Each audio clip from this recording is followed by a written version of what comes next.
LibreChat versus TypingMind. So LibreChat is a free, open-source, self-hosted ChatGPT-style interface allowing integration with a wide range of AI models, from OpenAI and Anthropic to local runners like Olama. So the pros of it is fully open source and is free to use. It also supports nearly all major AI models providers. It also has advanced capabilities like code interpreter, multimodal inputs, and custom agents. It also has some conversational features. It is also team ready and authentication and deployment. They also have a strong community feedback and they have a large LibreChat support.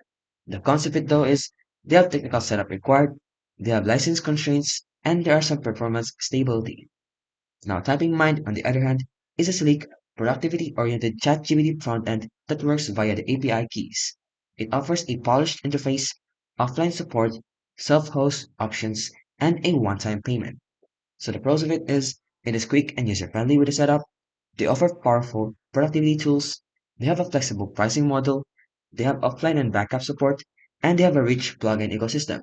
The cons is though, it is closed source and commercial only.